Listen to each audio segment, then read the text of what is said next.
할렐루야. 네. 주의 이름으로 여러분을 사랑하고 환영합니다. 네. 앞뒤 좌우에 있는 분들에게 사랑과 축복으로 인사하겠습니다. 사랑합니다. 사랑합니다.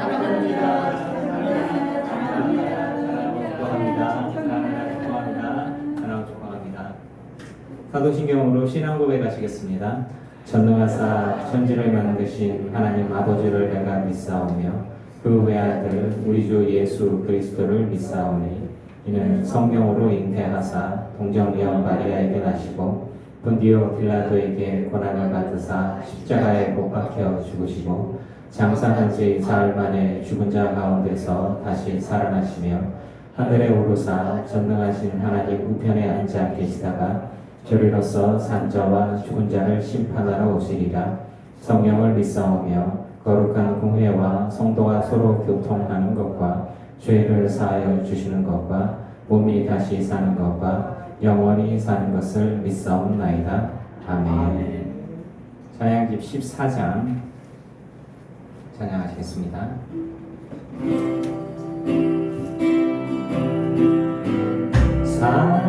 사랑하는 나의 아버지 이름 높여드립니다. 주의 나라 찬양 속에 임하시니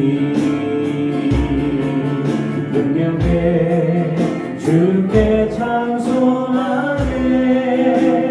전능하신 하나님 찬양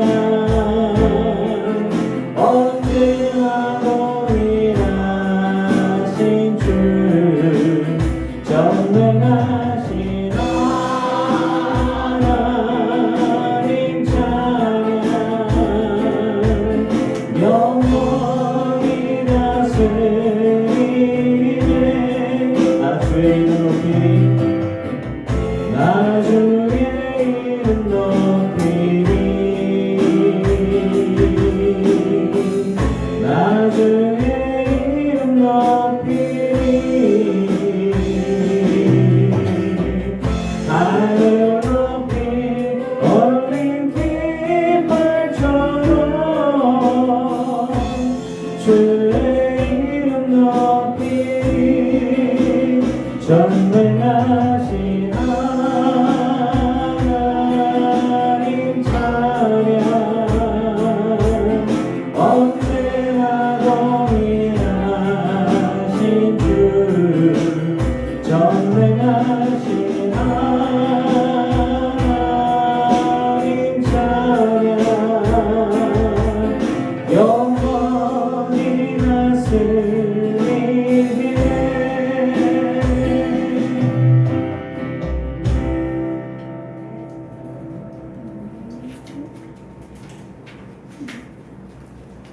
아멘. 32장 주품에 품어소서.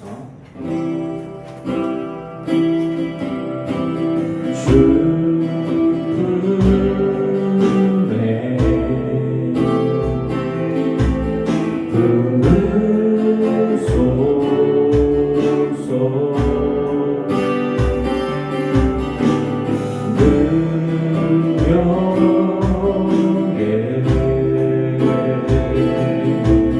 발로 덮으소서.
보리라. 주품에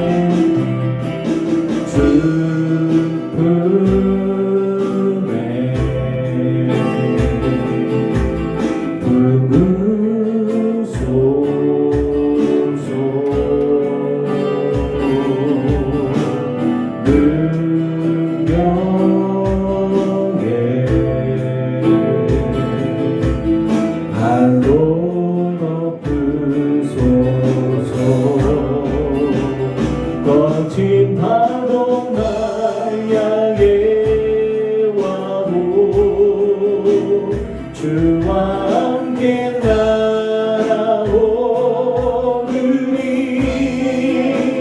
폭풍 가운데 나의 영혼 잠잠하게 주를 보리라.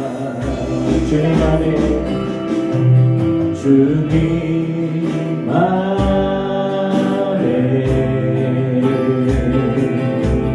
나도 아리.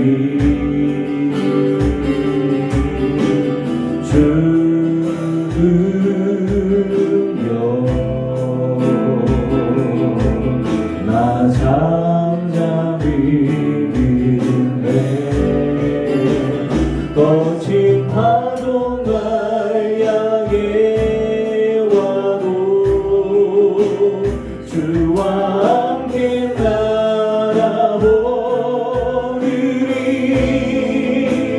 폭풍 가운데 나의 영혼 잠잠하게 주를 보리라. 거친 파도 날 향해 와도 주와 함께 날아오르리.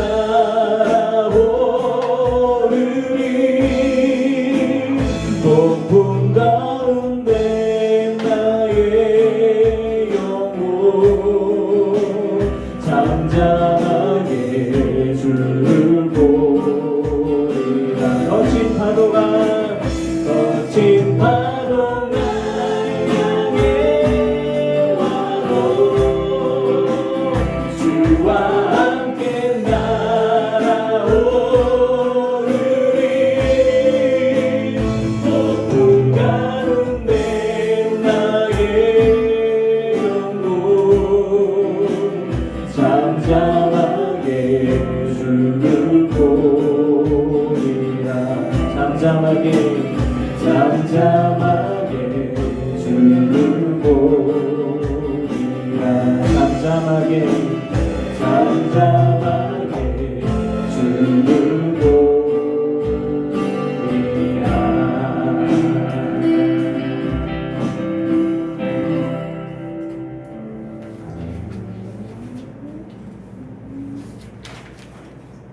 36장 고백할까요?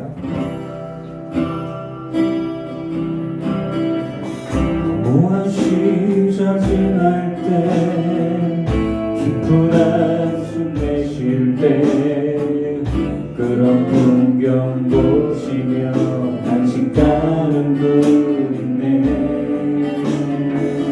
우와 같이 너희를 버려두지 않으리. 내가 너희와 영원히 함께하리라.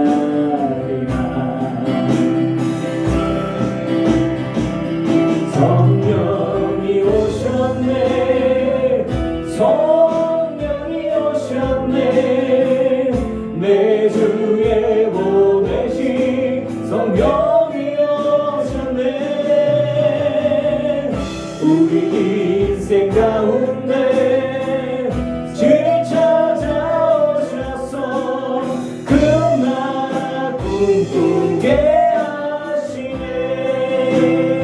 허무한 시절 지날 때 깊은 한숨 내쉴 때 그런 풍경 보시며 단식하는 분이네. 고와 버려두지 않으리. 내가 너희와 영원히 함께하리라. 성령이 오셨네. 성령이 오셨네. 성령이 오셨네. 내 주의 보내신 성령이 오셨네. 우리 인생 가운데 진히 찾아오셔서 그 나라 꿈꾸게 하시네. 성령이 오셨네. 성령이 오셨네. 성령이 오셨네. 내 주의 보내신 성령이 오셨네. 우리 인생 가운데 진히 찾아오셔서 그 나라 꿈꾸게 하시네. 억눌린 자 갇힌 자, 억눌린 자 갇힌 자, 자유함이 없는 자, 피난처가 되시는 성령님 계시네. 주의 영이 계신 곳에 참 자유가 있다네. 진리의 영이신 성령이 오셨네. 성령이 오셨네. 성령이 오셨네. 성령이 오셨네. 내 주의 보내신 성령이 오셨네. 우리 인생 가운데 진히 찾아오셔서 그 나라 꿈꾸게 하시네. 성령이 오셨네. 성령이 오셨네. 성령이 오셨네. 내 주의 보내신 성령이 오셨네. 우리 인생 가운데 진히 찾아오셔서 그 나라 꿈꾸게 하시네.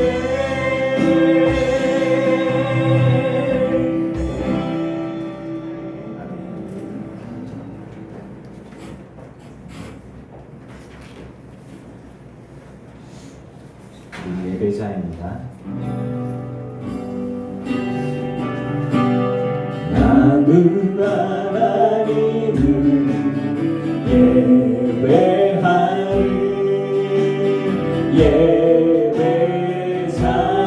예배자입니다. 내가 서 있는 곳 어디서나 하나님을 예배합니다. 내 영혼 거룩한 은혜를 향하여 내 마음 완전한 하나님 향하여 이곳에서 바로 이 시간 하나님을 예배합니다.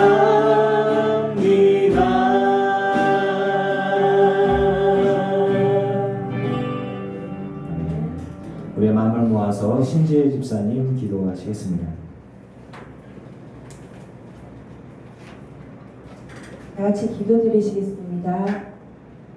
사랑과 은혜가 풍성하신 하나님 아버지, 오늘도 늘 기쁜 교회 식구들이 한자리에 모여 주님께 감사와 찬양을 돌리게 하심에 감사합니다.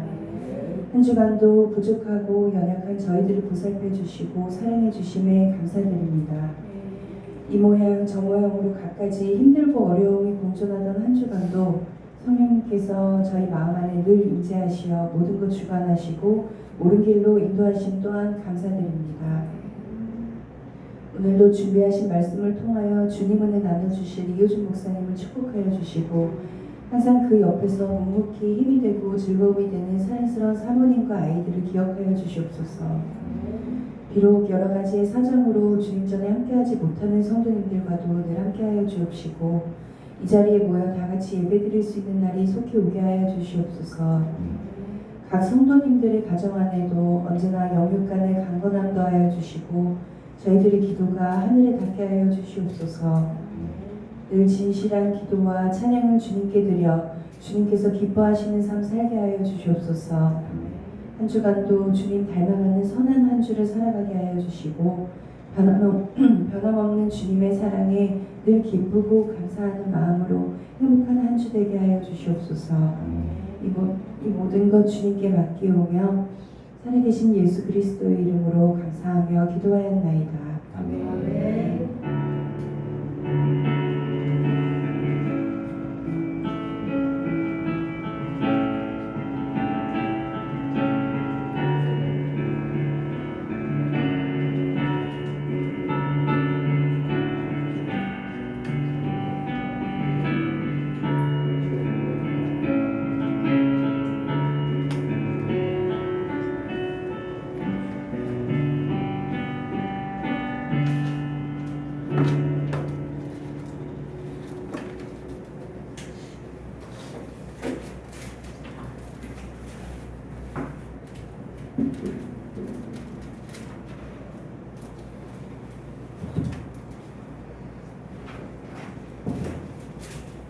할렐루야. 네, 주 이름으로 여러분을 사랑하고 환영합니다. 날이 더운데 건강 관리하시고 더울 때 어디 도로 댕기지 마시고 물 많이 드시고 건강하시기 바랍니다.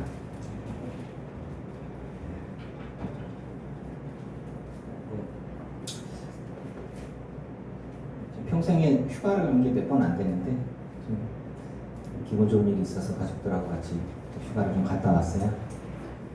비상금이 다 털렸습니다. 잔고가 완전 바닥이 났어요. 그래가지고 그래도 기분 좋게 갔다 와서 최종적으로 기분 좋은 소식이 있으면 떡을 돌리라고 누가 그러더만 떡 돌려도 되니까 되면 좋겠네요. 말씀 보겠습니다. 사도행전 15장 말씀 보겠습니다. 사도행전 15장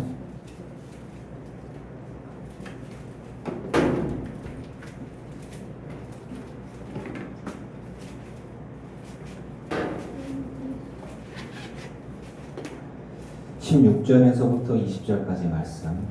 사도행전 15장 16절에서 20절. 제가 가진 성경은 신약성경 213쪽입니다. 교독하겠습니다. 이후에 내가 돌아와서 다윗의 무너진 장막을 다시 지으며 또 그 허물어진 것을 다시 지어 일으키리니 이는 내가 사람과 내 이름으로 특허를 받는 모든 이방인이어도 주를 찾게 하려 함이라 하셨으니 즉 예로부터 이것을 알게 하시는 주의 말씀이라 함과 같으니라.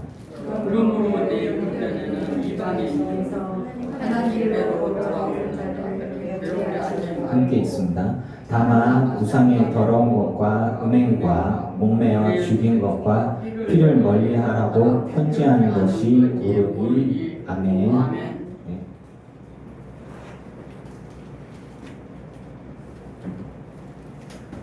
자, 오늘의 제목은 믿음으로라는 거예요. 다 믿음으로 주님 앞에 나오죠. 근데 여러분이 갖고 있는 믿음이라고 얘기하는 것들은 그 여러분이 삶의 어떤 종교 형식, 즉 예배 형식과 신앙의 형식에 교육받은 형태입니다. 어릴 때부터 기도는 이렇게 하는 것이다. 예배는 이렇게 하는 것이다. 하나님 나라는 이런 것이다. 그리고 너는 이렇게 믿어야 하고 이것을 해야 하고 이것을 외워야 하고 이런 절기를 지켜야 하고 뭐 이런 것들이 있어요. 이런 모든 것들을 하나님이 알려주셨냐? 꼭 그런 건 아니에요. 우리가 갖고 있는 예배의 형태라고 하는 것들은 학습되어진 것입니다. 문화적으로 제가 이제 인간이 우리가 하나님의 구원의 경륜, 구원의 계획과 구원의 뜻에 따라서 예수 그리스도께서 오셨죠.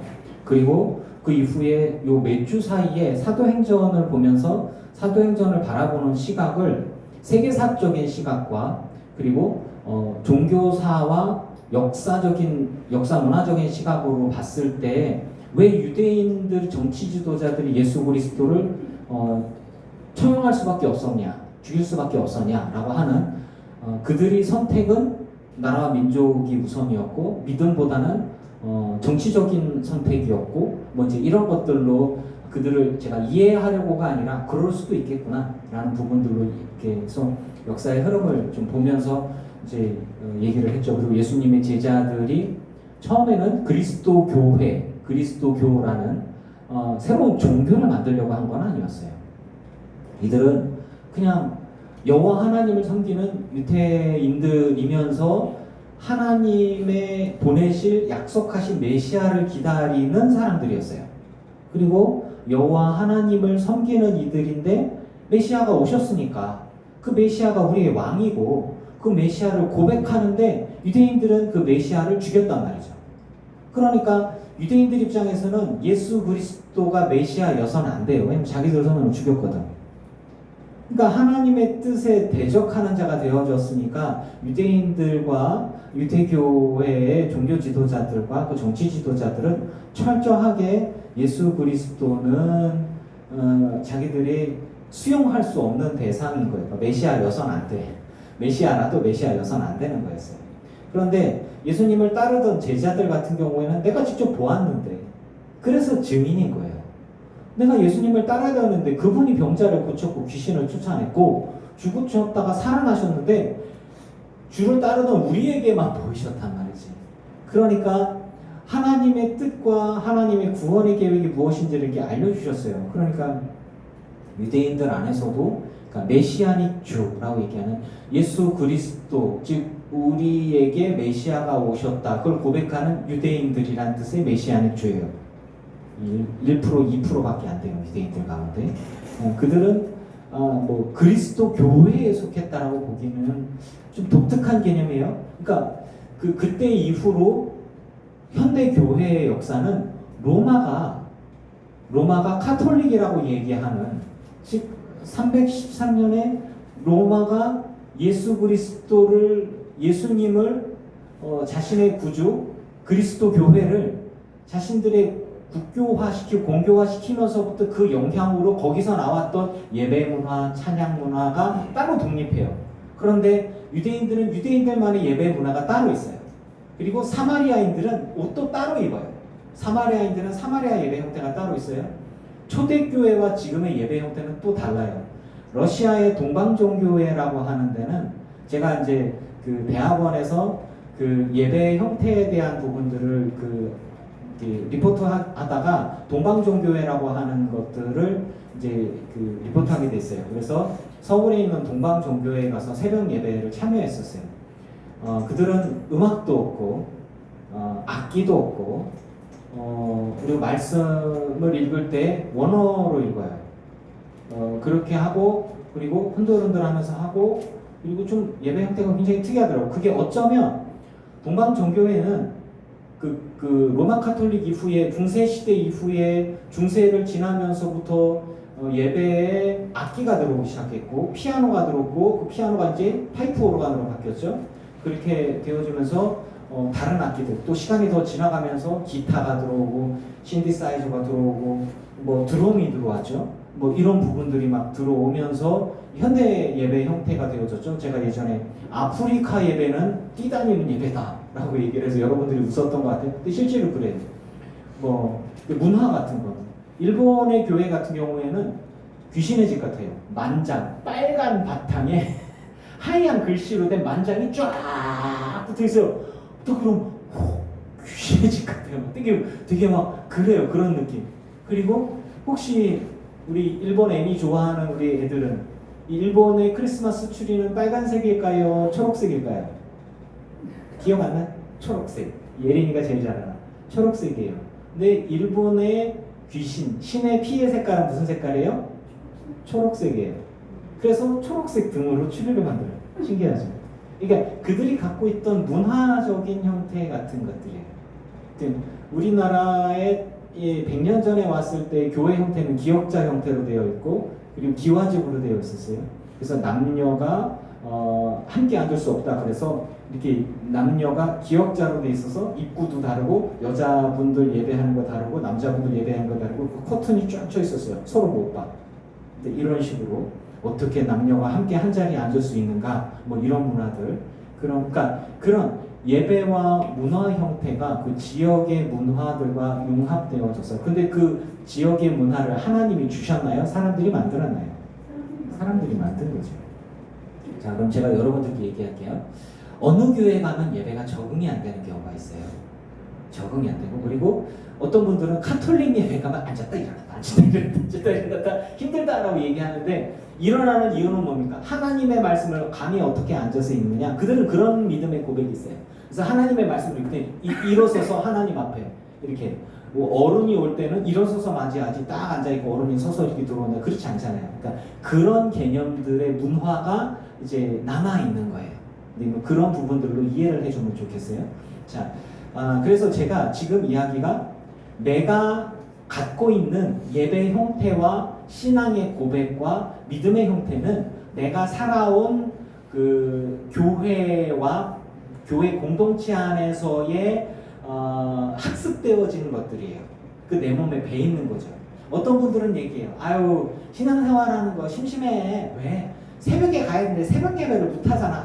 이게 예배 한 똑같이 수요 예배 드리고 심야 예배 드리고 막 해야 되는데 그게 안 되니까 아유 신앙생활 하는 것 같지도 않아. 내가 이렇게 해갖고 천국 가겠어? 이렇게 생각을 하는 거죠. 그런 열심이 있는 문화적인 것들이 있는 사람들 기도할 때는 항상 주여 삼창하시고 기도합시다. 주여 뭐 이거 해야 되는데 해야 되는데 그게 안 돼. 주님 이러면 졸리긴 하고 이거 기도를 하나님 받으시나 안 받으시나 기도는 부르짖어야 돼. 와 이게 문화적인 것들과 자신의 성향과 관계가 있는 것들이에요. 하나님이 꼭 부르짖어야 그러니까 우리에게 말씀하신 거예요. 너는 정말 내게 간절하냐? 그럼 너는 내게 부르짖어라. 내가 내게 응답할게. 그거 하나만 딱 붙들어. 모두 듣는다 부르짖어야 돼. 뭐 이제 이런 식으로. 그러니까 그래서 조용하게 기도하는 사람들은 와서 예배하고 가는 사람들은 저 가짜 믿음이야 라고 규정해 버리는 것들. 그러니까 남의 죄에 간섭하지 말라고 성경에 나와 있거든요. 그러니까 이런 그 내가 갖고 있는 문화와 그 교회와 이런 형태에 따라서 다른 거예요.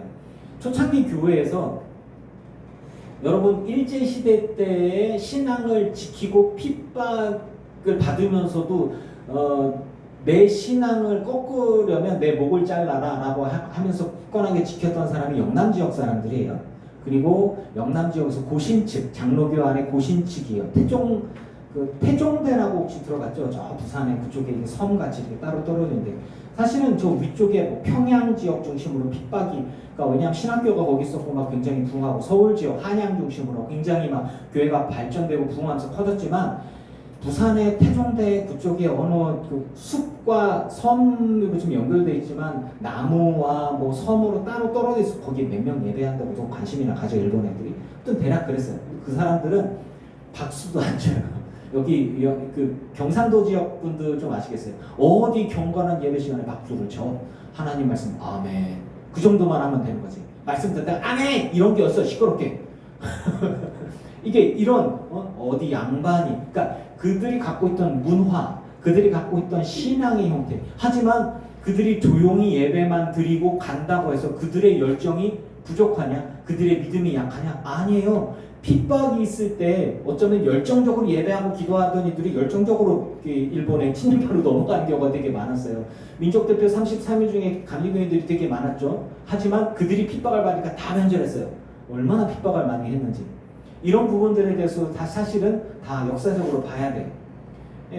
제가 이야기하고자 하는 것은 우리가 갖고 있는 신앙의 형태와 믿음의 형태라는 건 개개인의 성향과 그리고 내가 속한 신앙의 공동체, 믿음의 공동체에서 내가 배우고 학습되어진 것들로 만들어진 예배 형태라고 하는 것들이에요.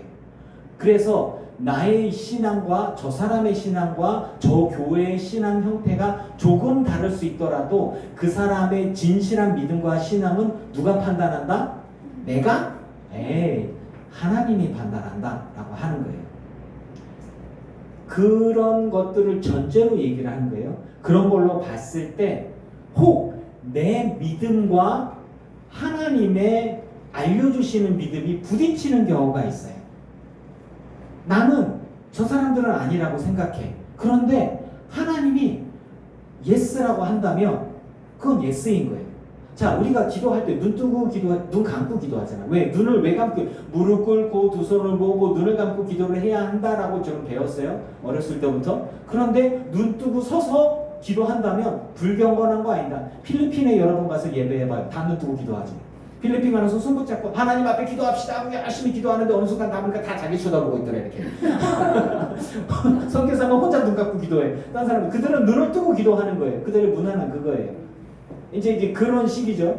그러니까 그렇다고 그들의 믿음이 약하냐? 아니에요. 그들은 굉장히 뜨겁게 하나님께 기도하고 예배하고 이렇게 한단 말이죠. 내가 갖고 있는 믿음과 신앙의 고백들과 다른 사람의 신앙과 부딪힐 때는 성령님께 물어봐야 돼요. 성령님, 이게 옳은 겁니까? 내가 저 사람은 틀렸다라고 말을 해야 되는데 저게 틀린 겁니까? 아닌 겁니까? 나는 어렸을 때부터 예배 때는 경건히 주님 앞에 나와서 말 그대로 목욕 제기하고 옷을 단정히 입고 주님 앞에 나와서 경건히 기도하고 예배하고 하는데 어떤 이는 오자마자 하고 아주 기도 시간에 시끄러워 죽겠어요 주님. 어떻게 하면 좋겠습니까? 나는 예배 시간에 정말 기어서 주님 앞에 나오려니까 어느 순간 보니까 반바지를 입고 나오네. 나 진짜 이해가 안 되네. 이 양말도 안 신고 쪼리를 신고 쩔쩔쩔쩔 이러고 나오네. 꼴보기가 너무 싫어. 이야, 저게 주님 앞에 나온 태도냐? 이렇게 생각을 할 수 있단 말이에요.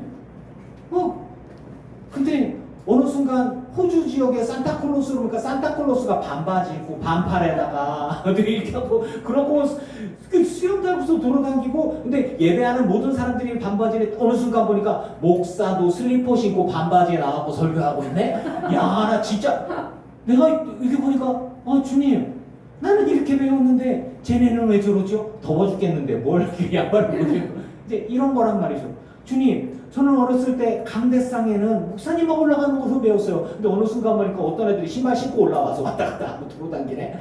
나 진짜 나는 이게 적응이 안 돼요, 주님. 여러분들이 갖고 있던 신앙의 형태와 다른 누군가의 신앙이 부딪힐 때 여러분들은 어떻게 행동을 해야 되겠습니까? 안디옥 교회가 최초의 그리스도인들이라는 별명을 받았고 부흥이 일어났고 지역사회에 큰 영향력을 끼치는 좋은 교회로 성장을 했습니다. 그런데 헬라 지역에 있는 사람들, 헬라파 유대인들 가운데서도 돌아오고 이방인들도 돌아오게 되어지는 거예요. 안디옥 교회가 이방인 교회 같이 되어졌는데 그런데 바리새파 출신 사도 바울처럼 사울이었죠. 이처럼 한류를 8일 만에 태어난 지 8일 만에 받아야 하고 우리는 선택된 민족이고 선택된 백성이고 하나님 말씀대로 살아야 하고 이렇게 사는 사람들의 입장에서 봤을 때는 도저히 그들의 믿음과 신앙이 이해가 안 되는 거야. 아니 할례를 받아야지 할례도 받지 않고 어떻게 여호와의 백성이 될 수 있는가? 이거는 우리 몇천 년 동안 우리가 지켜온 전통인데 이걸 왜 안식일을 지켜야지 왜 안식일을 안 지켜? 이런 부분들이죠. 그리고 율법을 지키고 토라를 외우고 안식일을 지키고 그리고 장로의 전통을 지키는 것이 여호와 하나님 앞에 인정받는 바른 믿음과 신앙인데 근데 안디옥 교회는 그렇지 않거든요. 왜냐하면 거기 출신이 헬라 지역 출신들인 사람들이 모이기 시작했어요. 헬라 지역은 헬레니즘 문화를 갖고 로마의 문화와 스토아 철학과 다른 그 지식들을 갖고 있는 사람들, 다른 문화권에 있던 사람들, 그리고 다른 신들을 섬기던 이들이 예수님 앞에 나온 이들도 또한 있었어요.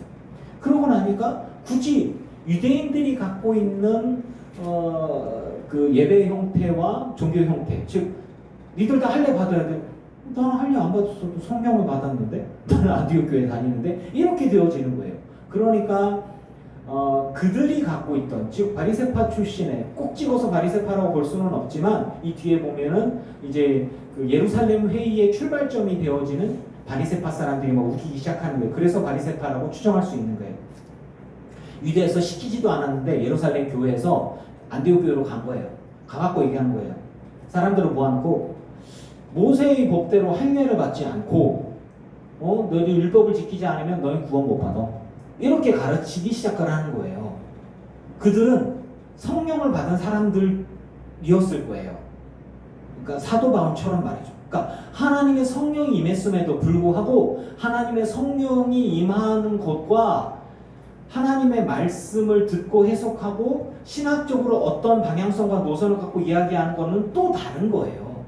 그러니까 그 부분들이 되게 중요한 거예요. 그래서 성령 받은 사람들이 부흥사가 될 수 있는데 부흥사라고 해서 그 사람이 얘기하는 신학이 모두 다 옳다라고 볼 수는 없는 거예요. 성령으로 충만하고 자신이 갖고 있는 믿음과 신앙으로 하나님 앞에 삶을 드렸다고 해도 그들의 신학적인 관점이 어떻게 여자가 그들의 말 표현을 어떻게 여자가 강대상에 올라가 이런 신학적인 이야기를 할 수도 있는 거예요. 여성은 강대상에 못 올라가. 여성은 목사가 되어서는 안 돼. 이런 의식이 그러니까 그 사람이 성령이 없냐? 아니요, 또 달라요. 어떻게 방언을 꼭 안 해도 성령을 받을 수 있어, 임할 수 있어. 그래서 목숨 걸고 주님 앞에 헌신하면서 막 말씀대로 살려는 사람이면서도 여성을 남성과 분리하고 그런 신앙을 가질 수도 있는 거예요. 그거는 그 사람이 갖고 있는 어떤 그 교육받은 신앙, 그 사람의 그 문화적인 틀, 교육받은 어떤 그 틀이 한쪽으로 치우쳐져 있을 수 있어요. 그렇다고 하나님이 그러니까 우리가 알고 있는 하나님은 그런 하나님 아니지 않습니까, 여러분?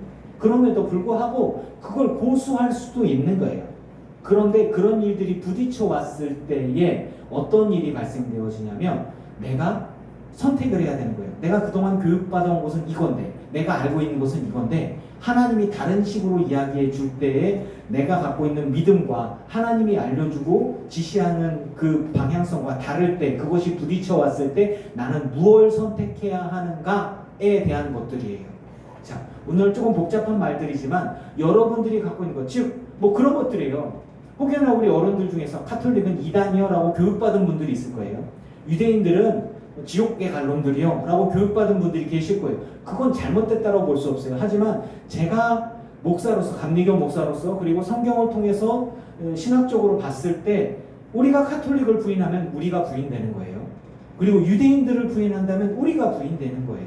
그래서 유대인들을 하나님이 버리시겠다? 예수 그리스도를 버렸기 때문에 버리시겠다? 아니에요. 하나님은 그들을 구원하려고 하나님의 계획이 분명히 있을 거예요. 하지만 우리는 모를 뿐이지. 적어도 우리가 아는 건 하늘과 땅에서 세상의 구원을 받을 만한 이름은 예수님 외에는 없다는 거예요. 우리가 아는 건 그거예요. 유대인은 어떻게 하겠습니까? 이순신 장관 어떻게 하실래요? 세종대왕 어떻게? 우리는 모르는 거예요. 그거는 하나님의 손 안에 있는 거예요. 하지만 분명한 거는 하늘과 땅에서 예수 그리스도 외에는 구원의 길이 없다는 건데 그거 이외에 다른 모든 것들은 우리가 신랄하게 부딪히고 싸워가면서 하나님의 뜻이 무엇인지를 분별하고 그 뜻에 맞춰가는 건데 내 뜻을 굽히지 않고 고집을 피울 수도 있고 그래서 여성 목회자를 나는 반대합니다 라고 할 수도 있는 것이고 아니면은 여성 목회자를 인정합니다 라고 할 수도 있는 거예요. 강대상에는 목사위에는 못 들어가라고 빠득빠득 우리다가 죽을 수도 있는 것이고 이제는 그런 것들이 지나서 구약과 신약의 시기, 제사장의 시기, 뭐 지성소, 뭐 강대상에는 지성소의 자리고 뭐 그래서 강대상 꽃꽂이를 해야 하나님의 복을 받고 강대상 청소를 하는 거는 하나님의 복을 받는 것으로 꼭 내가 꼭 지켜야만 하는 것이고 그런 믿음들이 있는 건 그 믿음을 지키다가 그대로 죽는 것이죠. 그런데 하나님 나라에 가서 평가는 주님이 알아서 하시겠지. 그게 꼭 옳고 그름을 따지는 게 아니라 그거는 그들의 믿음이니까 그들의 신앙이고요.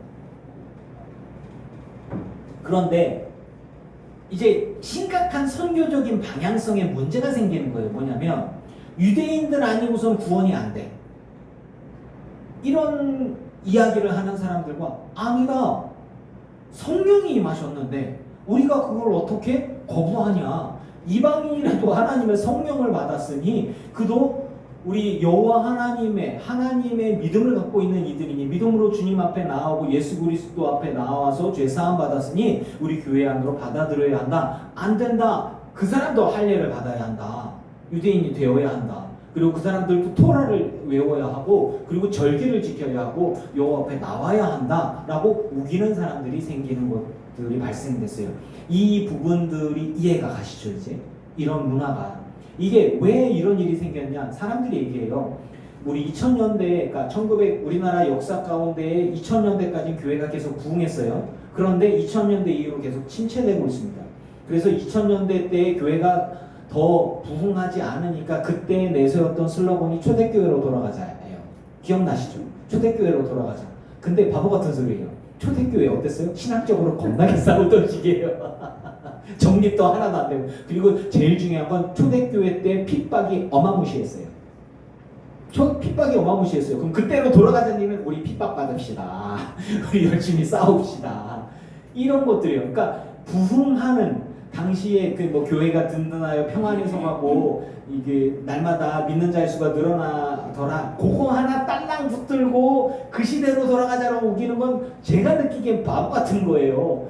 그때 당시 핍박이 얼마나 심했고 얼마나 힘들었고 그리고 유대인이면서도 내가 유대인이면서도 유대인이라고 말할 수 없는 아버지를 아버지라고 말할 수 없는 그런 상황들이었던 거예요. 그리고 그 안에서도 바리새파 그리스도교회에 속한 사람들, 헬라파 그리스도교회에 속한 사람들 그리고 그 안에서도 내부적으로 갈등이 있었어요. 그래서 그 과부들에게 일자리가 없으니까 돈과 음식들이 모이니까 그것들을 구제를 위해서 음식을 나눠주는데 헬라파 과부들에게 또 음식을 안 나눠줘. 왜냐하면 이방인들과 교제하는 게 불법이라고 생각을 했기 때문에 그런 의식이 아직도 있는 거예요. 그러니까 이방인 여성들은 저 뒤로 뭐 이렇게 치워놓는 거죠. 이런 식으로 하다 보니까 구제에 빠지니까 불만들이 생기니까 7집사를 세우면서 사도들이 그런 걸 하는 게 부담이 되는 거예요. 그래서 7집사를 세우는데 7집사가 공교롭게도 다 헬라파 유대인들이에요. 헬라파에서 돌아온 사람들이죠. 그리고 스데반이 첫 번째 그 순교를 당하게 되고 뭐 이런 일들이 발생되어지고 거기에 성경을 통해서 보면 사도 바울이 나오고 바울이 선교 대상이 사실은 유대인들 대상으로 회당에서 외국에 퍼져 있는 회당에서 하나님의 말씀을 가지고 기승전 예수 그리스도를 전했단 말이죠. 그렇게 하다 보니까 회개하고 돌아오는 건 헬라파 유대인들이네. 그러니까 그 사람들만 회개하고 돌아오고 그리고 핍박자는 누구냐? 다른 사람들이 아니에요. 정통 유대인들, 정통 바리새파 유대인들이나 사두개파는 제사장 계열이고 그러니까 정통 유대인들 가운데 지위가 있고 좀 힘이 있는 사람들은 예루살렘 교회 공교회와 정치적으로 연결되어 있으니까 이렇게 믿는 사람들이 늘어났다가는 자기들의 입지가 점점 줄어들게 되어지는 것이에요. 그러니까 핍박을 하게 되는 거예요. 이렇게 로마 사람들의 권력과 정치와 그리고 유대인들 유대 공회와 힘을 얻어서 사도 바울이 사울이었을 때처럼 핍박을 하게 되어지는 것이죠. 그러면서 이렇게 갈등이 일어나게 되어집니다. 예루살렘 교회는 정통 유대인들 가운데에서 예수를 따르던 예수 그리스도를 따르던 그런 제자들 가운데에 꽤 많았어요. 그리고 또 오순절날에 성령이 임하시면서 그때 당시에 믿는 자의 수가 3천이나 되고 몇 천이나 되고 했을 때 그때 어디 지역 출신이에요? 다 흩어져 있던 사람들이 모여서 신기하게도 맨 처음에 성령을 받은 건 120명의 사람들이 예수님을 따르던 정통 유대인들이었어요. 그런데 오순절날에 성령이 임하고 같이 성령이 임하고 믿는 자의 수가 늘어나서 몇천 명이 되어졌을 때 그 사람들은 누구예요? 다른 지역에 흩어져 있던 사람들이 믿는 자가 헬라파 유대인들이 돌아온 거죠. 그리고 나서 핍박이 임하고 딱 두둑협해갖고 예루살렘 교회에서 흩어져서 지중해 지역으로 다 흩어졌어요. 근데 그들이 가만히 있나요? 예수 그리스도를 전하죠. 왜냐하면 예수님이 금방 오신다 그랬으니까. 그러면서부터 기도하고 막 하나님 앞에 나오는데 근데 그들이 또 성령이 충만하게 임하고 뜨겁게 기도하면서 하나님이 그들 가운데 말씀하시고 역사하시면 그들 가운데 기적이 나타나기 시작하는 거예요. 성경에 나오는 뭐 12제자 뭐 그리고 120명의 사람들 그리고 다른 사람들 특별한 사람들에게만 성령이 임한 게 아니라 여러분 하나님의 성령이 임하시면 권능을 받고 그리고 나서 복음을 전하고 기도하고 손을 얹고 기도하면은 어느 누구든지 간에 기적과 능력이 나타나는 걸 믿으시기 바랍니다. 하나님이 그런 사람들을 통해 일하시기 시작하니까 사실은 대표적으로 성경을 통해서 예수님의 제자들뿐 아니라 사도들뿐 아니라 사도 바울을 통해서 역사가 나타나기도 하고 그리고 다른 사람들을 통해서도 사실은 역사가 많이 나타나는 게 사실이에요. 여러분들도 우리가 교회들 가운데에서 기도하다가 보면 어떤 부분들은 은사를 받은 사람들 있잖아요. 교회 가운데 목사도 아니고 전도사도 아닌데 이 사람이 기도했는데 병이 나은 사람들 있잖아요. 기억나시죠? 그런 사람들이 있는 거예요. 이렇게 대신에 그런 사람들이 막 함부로 행동하면 안 되니까 이게 절제시키고 또 목사가 함께 동행하거나 전도사가 함께 하거나 하다못해 신방전도사님이라도 같이 가갖고 이렇게 영적으로 함부로 이렇게 막 행동하지 않게 통제를 받는 거예요. 그런 상황들이 있는 어수선한 가운데에 꾸기는 사람들이 생기는 거예요. 아니 우리가 몇천 년 동안 이어온 전통이 있는데 할례를 받아야 돼. 토라를 외워야 돼. 절기를 지켜야 돼. 그리고 유대인이 되어야 한다고 빠득빠득 우기는 바리새파 사람들이 있는 거예요. 바리새파 출신의 그리스도 교회에 속한 성도들이 있는 거죠. 그리고 그들이 그걸 외치는 거는 어쩌면 당연한 것들이었어요. 왜냐하면 이방인 가운데 그런 기적이 일어나는 걸 본 적이 없거든요. 그리고 하나님의 은혜와 역사를 그들은 자신들이 경험한 것으로 한정하는 거죠. 자기들이 배우고 자기가 외우고 자기가 아는 여호와 하나님 이외. 구약 안에서 이방인들 가운데 하나님의 기적에 대한 얘기 사실은 있잖아요. 그런데 예수님을 통해서 알려주셨고 말씀해 주셨고 그리고 그 이후에 예수님의 시각은 항상 유대인들이 아니라 이방인들에게도 이렇게 퍼져 있었어요. 하지만 시작은 유대인들 중심으로. 그리고 사마리아인에게도 이렇게 열려 있으셨죠. 그런 상황들 가운데에 신앙이 부딪힙니다. 할례를 행하고 율법을 지키라 명해야 한다. 아니 뭐 이런 부분들인데 바울과 바나바 입장에서 봤을 때는 그거는 무리한 거예요. 왜냐하면 할례를 받고 율법을 지키지 않아도 하나님의 성령이 임하고 예수를 그리스도로 고백하고 났더니 성령이 임하셨단 말이에요. 성령은 누가 보내는 거예요? 아버지 하나님이 보내는 거잖아요. 그러니까 할례를 받아야지만 유대인이 되는 거고 율법을 지켜야지만 유대인이 되는 거고 유대 교회에 입교되어지는 것이고 그리고 유대 교인으로서 철저하게 여호와 하나님의 말씀 따라서 토라를 지키고 이렇게 하고 살아가야지만 성령이 임해야 되는데 그거하고 아무 상관없이 이방인에게도 성령이 임하니까 골치 아픈 거예요. 그러니까 성령이 임했는데 그런 느낌이죠. 성령 임했어. 아니, 성령 임하면 안 돼. 너 성령 임했다고 하면 안 돼. 이런 개념들인 거예요. 그러니까 내 믿음과 하나님의 역사하심이 부딪힐 때에 그럴 때 보세요. 여자 부흥사가 있어서는 안 돼. 여자 목사가 있어서는 안 돼. 이런 고집을 막 외치고 있는 사람 하나님의 말씀 들을 때 찬양할 때 박수를 치면 안 돼. 예배 시간에 드럼을 쳐서는 안 돼. 어떻게 경건한 예배 때에 이 신디사이저 같은 거 쓰면 안 돼 라고 우기는 사람이 있었는데 여성 목사님을 통해서 하나님이 예언이 임하시고 여성 목사님을 통해서 여성 부흥사님을 통해서 성령이 임하고 회개가 임하고 막 역사가 나타나. 그러면 여자 목사님을 인정해야 돼? 안 인정해야 돼? 인정해야죠. 당연히 인정해야 되는 거예요. 그러면은 내가 느끼기에는 여자는 목사가 되어서는 안 된다고 빠득빠득 우기고 있는데 여성 목사님을 통해서 기적이 나타나. 하나님의 성령이 임하고 있어. 그러면 어떻게 해야 돼요? 인정해야 되는 거예요. 그러니까 내 생각을 고치거나 그럼 아니면은 빠득빠득 우기거나 둘 중에 하나잖아요. 똑같은 거예요. 바리새파 출신의 교인들 같은 경우에는 내가 알고 내가 보고 내가 경험하고 그리고 내가 붙들고 있는 여호와 하나님은 할례를 받아야 돼. 우리는. 왜냐하면 구약에서 우리 그렇게 배웠거든. 율법을 지켜야 돼. 왜? 나는 평생 그걸 붙들고 살아왔거든. 이거거든요. 그러니까 오늘의 제목이 믿음으로 해요. 내 믿음, 저 사람의 믿음 다르지만 나에게 도전이 되는 믿음이 있어요. 뭐냐? 네가 갖고 있는 생각을 내려놓아라고 할 때가 있어요. 그게 하나님이 주신 거냐 사람이 준 거냐 사람이 갖고 있는 전통이냐라고 하는 거예요. 제가 여러분에게 얘기했죠. 카톨릭은 이단이라고 교육받아 오신 분, 이 유대인들은 저주받아서 지옥에 갈 놈들이다라고 교육받아 오신 분들이 제가 그런 이야기들을 들어요. 유대인들 하나님이 버리지 않았습니다. 이스라엘 하나님이 버리지 않았습니다. 2%밖에 되지 않지만 메시아닉 주, 예수를 그리스도로 고백하는 유대인들이 있습니다. 그들은 그리스도교에 속하지도 않았고 그들은 예수 그리스도를 주로 고백하면서도 이스라엘을 위해서 기도하는 이들입니다. 소수밖에 되지 않지만 하나님이 그들의 기도를 들어주실 것이고 언젠가 이스라엘 가운데 큰 회개의 역사가 나타날 것입니다. 카톨릭, 마리아를 섬기고 우상을 섬기는 이 나쁜 것들, 우상을 섬기는 것들 그렇게 얘기를 하고 있지만 사실은 성경을 같이 사용하고 있습니다. 그러면 목사님 얘기 들으니까 예전에 내가 알던 것과는 다른데 이거 어떡하지? 카톨릭 저것들은 지옥에 갈 것들인데 마리아를 섬기는 것들인데 이게 듣고 보니까 또 내 생각을 또 바꿔야 되니까 이런 도전들이 막 생길 때 여러분들은 무엇을 붙들어야 하는가? 그건 여러분들에게 신앙의 도전이 되는 거예요.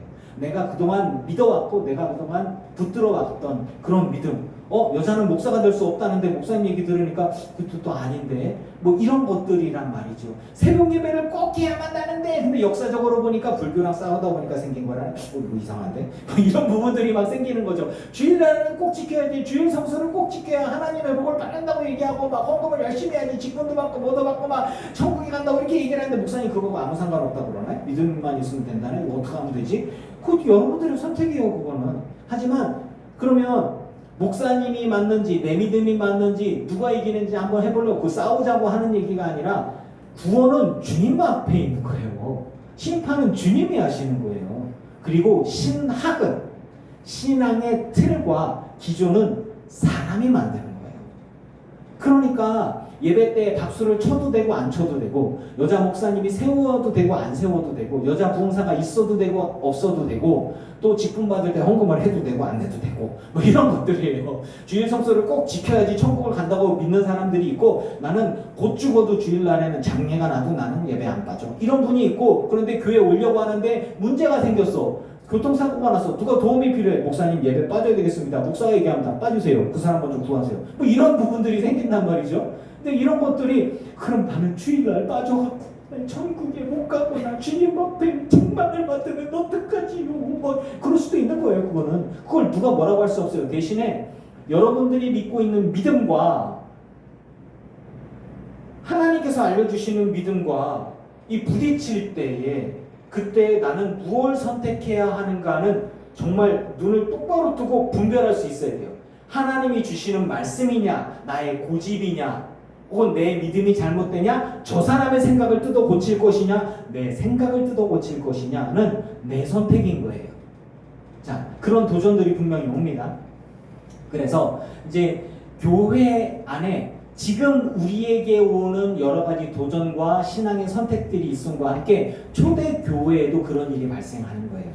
그래서 초대교회 안에서 최초의 예루살렘의 교회 회의가 그 교회 회의는 여러 차례 있으면서 신학적으로 굉장히 혼란스러운 시기에 믿음의 사람들이 모여서 종교 회의를 해요. 교회 회의를 하고 그래서 그것으로 결정되어지면서 우리들의 믿음의 신앙 고백은 이것이다 라고 결정을 하는 거예요. 사실 사도신경이라고 얘기하는 것이 제가 얘기했죠. 신앙의 선언서고 고백이라고 얘기했잖아요. 사도신경은 2000년의 역사 동안에 치열하게 철학과 신학과 그리고 다른 신앙들과 싸우고 부딪히면서 만들어낸 결정이에요. 그래서 사도신경의 단어 하나, 문구 하나 잘못되어지면 이단으로 빠지는 거예요. 장로교회, 감리교회, 성결교회, 순복음교회, 침례교회, 뭐 감리교회, 성공회, 뭐 동방종교회까지도 2000년의 역사 가운데 치열하게 이단들하고 막 싸웠어요. 그러면서 우리가 사도신경의 고백은 사도들의 신앙의 고백이라는 거예요. 그래서 이렇게 그 신앙의 치열한 신앙의 고백들 가운데 싸우다가 어느 한쪽이 우세하면 그게 신앙의 틀이 되는 거예요. 그래서 이 신앙의 고백 가운데 여러분 예루살렘 회의 가운데의 결론이 우리가 신앙생활하는 그 틀의 출발점인 거예요. 만약에 예루살렘 회의에서 예루살렘 회의의 의장이 야고보였는데 그 야고보는 예수님의 친동생이에요. 그래서 예전에는 예수님이 그 하는 행동들이나 이런 모습들을 이해를 못했어요. 그래서 예수님한테 막 그렇게 막 대들기도 했어요. 뭐 드러나기를 바라면서 숨어 다니는 사람이 어디 있어요? 뭐 당신이 뭐 그 메시아고 그렇게 되어지면 드러나서 돌아다니세요 막 하면서 빈정거리기도 하고 막 그런 사람이에요. 그런데 예수님이 십자가 지시고 죽으시고 나서 부활하시고 난 다음에 그 다음에 이 사람 회개했어. 예수님을 보고, 그러니까 예수님의 친동생이니까 예수님을 바로 앞에서 보면서 그러면서 최초의 예루살렘 교회 공동체의 예루살렘 회의의 회장이기도 하고 그리고 회의의 주제이기도 한 사람이에요. 그러니까 초대교회에서 아주 큰 기둥 역할을 했던 야고보입니다. 여러 야고보들이 있지만 이 사람이 이제 사람들과 함께 모여서 그러니까 바리새파 출신의 성도들이 와서 외치는 거예요. 사람들이 회의를 하죠. 아니 우리가 유대인으로서 할례를 당연히 받으라고 하는 게 뭐가 잘못된 겁니까? 이방인 출신이라도 유대인이 되고 우리가 여호와 하나님을 섬기는 믿음을 가지려면 그러면 당연히 율법을 지키고 토라를 외우고 그렇게 해야 되는 거 아니겠습니까? 라고 까닥까닥 우기는 거예요. 그러고 났는데 그 다음에 베드로가 나와서 얘기합니다. 그러니까 상징적인 의미야. 성경에 나오는 이야기는 꽤 많은 이야기가 있겠지만 베드로가 나와서 얘기하는 거예요. 내가 꿈에 보니 뭐 보자기 얘기부터 해고 기적적으로 그리고 이방인 가운데 성령이 임하더라 라고 수제자인 베드로가 또 얘기를 해요. 그러고 난 다음에 바울과 바나바가 얘기합니다. 이방인 가운데 하나님의 성령이 임하시고 이런 일이 있었습니다. 이게 지금 우리와 같이 우리에게 임했던 성령이 그들에게도 임하게 하셨는데 이게 지금 그들이나 우리나 하나님께서 차별하지 않고 성령을 보내주시고 그들이 방언도 하고 우리와 똑같이 하나님의 사람이 되어줬으니 우리가 이들을 받아야 됩니다라고 결론을 하는 거예요. 즉 양쪽의 이야기를 다 들은 거예요. 야고보가 많은 사람들이 그 교회 협의하는 사람들 앞에 그래서 얘기합니다. 우리는 그들이 우리와 동일하게 주 예수의 은혜로 구원받은 줄을 믿노라 라고 이야기하면서 이야기를 하게 되어지는 것이죠. 12절에 보면 온 무리가 가만히 있어 바나바와 바울이 하나님께서 자기들로 말미암아 이방인 중에서 하신 표적과 기사에 관해서 말하는 것을 듣더니 하면서 제일 마지막에 13절에 마침에 이 야고보가 회장인 야고보예요. 회의의 중심이 되는 야고보가 대답하되 형제들아 내 말을 들어라. 하나님이 처음으로 이방인 중에서 자기 이름을 위하여 백성을 취하시려고 그들을 돌보신 것을 시므온 베드로가 말했고 선지자의 말씀, 이제 구약의 말씀이에요. 오늘 읽은 말씀이죠. 다윗의 무너진 장막을 다시 일으키며, 즉 예수님이 누구예요? 다윗의 자손이잖아요. 그러니까 예수님이 메시아를 통해서 오셨고 그 허물어진 것을 다시 일으키리니 예수님을 통해서 이제 그 구원이 임하고 다시 일어나는 회복을 이야기하고 이는 그 남은 사람들과 그 이름으로 일컬음을 받는 모든 이방인들로 이 시편의 말씀과 예레미야 말씀을 섞어서 얘기하는 거예요. 주를 찾게 하려 함이라 하셨으니 예로부터 이것을 알게 하시는 주의 말씀이라함과 같으니라. 즉 야고보의 선언이 만약에 아니다 오직 여호와 하나님의 최초의 모세를 통해서 주셨던 이 말씀들을 지키라, 할례를 받으라, 이것들을 만약에 야고보가 선택을 했다면 그리고 그 교회가 했다면 큰 분란이 일어났겠죠. 근데 야고보가 출신이 어디예요? 제대로 정통 유대인이에요. 그리고 예수님을 따르던 그 제자들 중에는 아니었지만 이제 나중에 회개하고 예수님께 나오던 예수님의 친동생이고 그리고 리더였단 말이죠. 이 사람이 공평하게 사람들에게 설득하면서 얘기하는 거예요. 주님의 말씀이 하나님의 말씀이 이방인들로 주를 찾게 하려고 다윗의 무너진 장막을 일으키려고 하셨으니 이거는 하나님의 뜻이다. 베드로도 이야기를 하고 예수님의 수제자인 베드로도 얘기하고 영향력이 크죠. 그리고 야고보가 회의 의장으로서 객관적으로 사람들이 얘기를 하고 그다음에 바로와 바나바가 얘기를 하고 바로 그 전에 바리새파 출신의 사람들이 할례를 하고 율법을 지키게 해야 된다. 즉 양쪽 얘기를 다 들은 거예요. 사실은 그 형태가 되는 거예요. 그래서 판결자, 결정자가 누구냐? 야고보가 그렇게 얘기합니다. 내 의견에는 이방인 중에서 하나님께로 돌아오는 자들을 괴롭게 하지 말고 20절에 다만 우상의 더러운 것과 즉 우상에게 드려진 제물과 음행과 그러니까 이방신들 그러니까 제우스와 혹은 그 당시에 헤라 그 그리스가 지중해 지역에 만연해 있던 그 그리스 신화에 나오는 신들 있잖아요. 제우스, 헬라, 뭐 다른 신들 이렇게 막 여러 신들이 많잖아요. 그 그리스 신화에 나오는 12지 신이나 뭐 다른 신들 그런 신들에게 제사 지내는 제사의 형태가 뭐였냐면 이제 그 남창 여창이 있었어요. 그래서 그 남자들이고 여자들이고 신에게 제사를 드리면 다산의 의식과 풍요의 의식이 함께 아기를 낳고 그 아기를 낳으려면 그 남녀가 함께 잠을 자야 되잖아요. 그런 것들과 그리고 이제 신에게 소를 바치는 의식과 함께 섞여 있어요. 그리스 신화에 나오는 신들은 굉장히 성적으로 문란하거든요. 그래서 그런 것들이 용인되어지는 것입니다. 그래서 사람들이 남자들 같은 경우에는 예쁜 여창들이 있는 곳에 신전에 제사 드리러 간다는 명목으로 이렇게 사창가에 가는 거예요. 또 여자들 같은 경우에는 그 몸을 잘 만들어진 그 남자들을 만나러 관계를 하러 가는 거예요. 그런 식으로 하면서 우상의 더러운 것과 그러면서 이제 그 제물을 드린 것 그리고 음행과 그 다 신들에게 제사 드리고 하는 것과 같이 연결돼 있어요. 그리고 목매어 죽인 것과 짐승을 죽일 때 사용되어진 것, 곧 예배 형태하고 같이 맞닥뜨리는 것, 그리고 피를 마시는 것.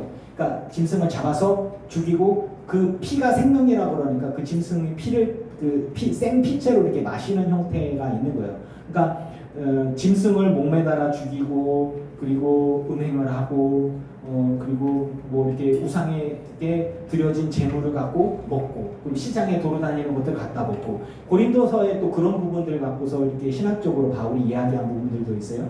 그래서 그 너희가 여호와 하나님께로 나아온다면 너희가 헬라 지역에 만연해 있던 너희들의 신들에 대한 예배 형태와 제물 형태 이런 것들과 동시에 여호와 하나님께 나와서 그러니까 제우스 신도 섬기고 헤라 신도 섬기고 그리고 뭐 전쟁의 신은 뭐 아테나 뭐 아레나인가 아테나인가 하여튼 걔도 섬기고 그러면서 우리 예수님께도 나와서 그리스도교에도 나오고 이런 거 안 돼 이런 거 안 돼 너는 완전히 선택을 해라.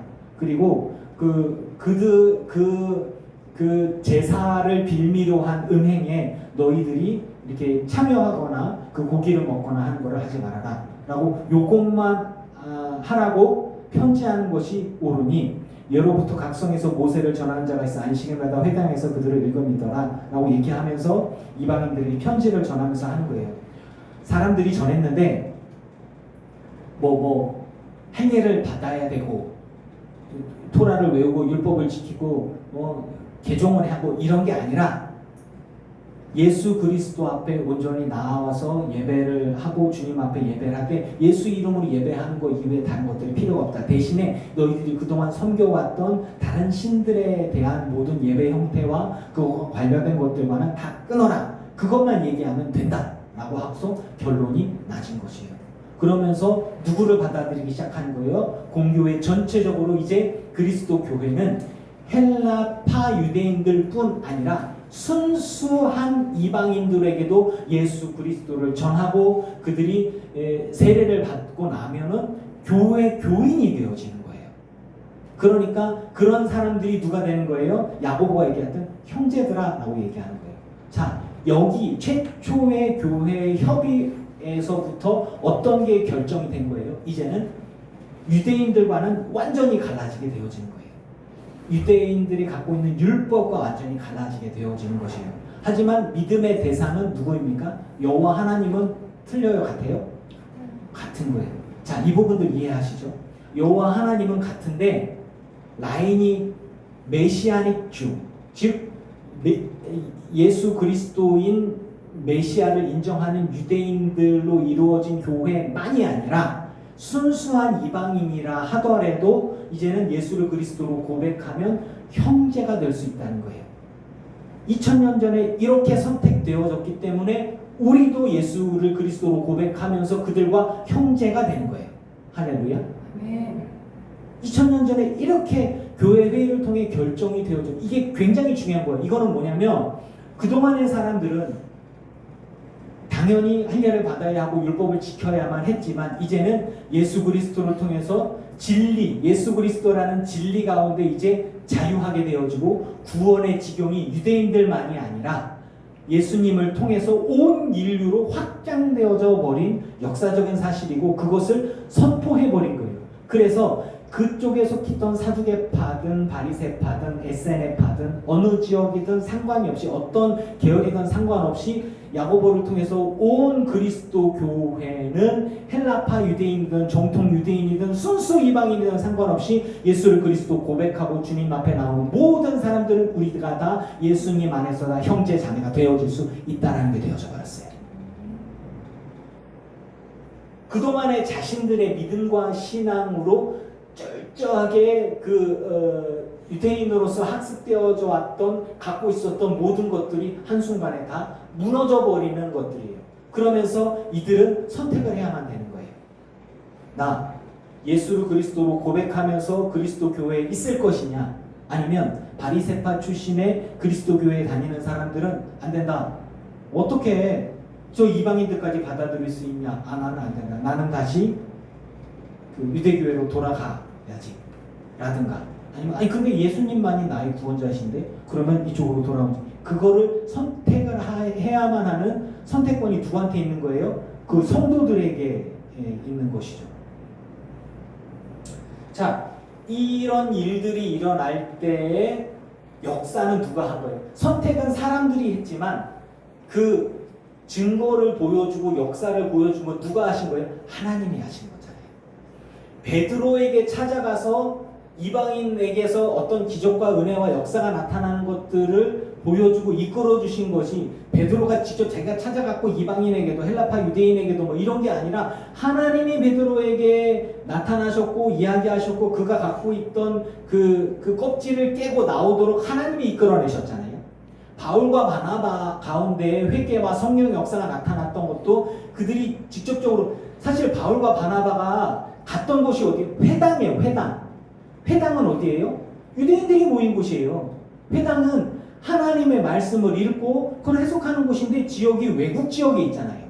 그러니까 사실은 유대인에게만 말씀을 전했는데 유대인들이면서도 여호와 하나님께 나오는 이방인 출신 사람들이, 헬라파 사람들이 회개하기 시작하고, 그리고 그런 기적의 역사가 나타나고 하다 보니까 결국에는 교회가, 정통 유대인들은 예수 그리스도를 거부하게 되어지고, 그리고 헬라파 유대인들 가운데, 외국인들 가운데, 이방인들 가운데 주님 앞으로 돌아오는 이들이 생겨지면서 교회가 부흥하기 시작하는 거잖아요. 안디옥 교회도 그런 형태였고요. 자, 그러면 내가 갖고 있는 신앙이 요만큼밖에 안 돼. 나는 유대인만, 난 바리새파, 그리고 나는 할례를 받아야 하고 율법을 지켜야 하고 뭐 새로운 교회를 지킬 생각은 없고 유대인들 전부 다가 예수님을 그리스도로 고백해야 돼. 아직 얘네가 모르고 있어. 그것을 내가 전파할 뿐이야 였단 말이죠. 그런데 어느 순간 보니까 유대인들은 나의 적이야. 믿는 사람들을 다 잡아가고 죽이고 핍박하고, 그래서 우리랑 적대 관계에 있고, 그리고 회개하고 돌아오는 이들이 다 이방인들이네. 다 헬라파 유대인들이네. 그리고 나서는 헬라파 유대인들, 헬라 지역 출신의 유대인들 가운데 유태교로 회심한 애들 가운데에서 다 그리스도 교회로 돌아오네. 그러니까 그리스도 교회의 형태가 하나 생기는 거고 유대교회의 형태가 있고 서로 반목하게 되어지고 함께 갈 수 없게 되어지는 거예요. 그런데 이렇게 선택할 수밖에 없었던 거는 사람이 결국 선택했지만 인도하신 건 누구예요? 하나님이셔요. 하나님이 역사하셨어요. 그래서 우리의 믿음의 방향성이 많은 사람들의 생각들과 부딪히고 갈등하면서 왔다 갔다 해요. 하지만 교회의 머리는 사람입니까? 교회의 머리는 그리스도이십니다. 그리고 이 교회는 각자 사람들이 연약하고 부족해요. 베드로도 실수하고요. 야고보도 실수하겠죠. 그리고 바울과 바나바도 실수합니다. 바울도 실수해요. 이 은혜로운 선택 이후에 보면 재밌는 이야기가 나와요. 자, 28절에 보면 성령과 우리는 이 요긴한 것들 외에는 아무 짐도 너희에게 지우지 아니하는 것이 옳은 줄 알았나니 우상의 제물과 피와 목매어 죽인 것과 음행을 멀리할지니라 이에 스스로 삼가만 잘되리라 평안함을 원하노라 하였더라. 은혜롭게 결론이 났잖아요. 그죠? 교회 회의가. 그러고 난 뒤에 그들이 다 작별하고 다 흩어졌어요. 안디옥에 내려가서 무리를 모은 후에 편지를 전하고 은혜롭잖아. 하나님의 성령 가운데 은혜롭게 인도함을 받고 결정이 났으면 그 결과가 좋아야 되네. 그 뒤로 무슨 일이 일어났어요? 위로하는 말을 하고 기뻐했는데 유다와 실라도 선지자라 여러 말로 형제를 권하여 굳게 하고 얼마 안 있다가 평안히 가라 전송을 형제들에게 받고 자기들이 보낸 사람들이 막 돌아가고 그런데 35절에 바울과 바나바는 안디옥에서 의하여 수도한 다른 사람들과 함께 주의 말씀을 가르치며 전파하니라. 은혜로운 말씀으로 끝날 것 같은데 36절 이후에 무슨 일이 발생합니까? 바울과 바나바가 겁나 싸워요. 뒤지게 싸워요. 아니 봐봐요. 자, 그동안에는 바나바와 사울이라고 성경이 나왔죠? 여러분 봤죠? 바나바와 사울. 왜냐하면 바나바가 주도권을 갖고 있어요.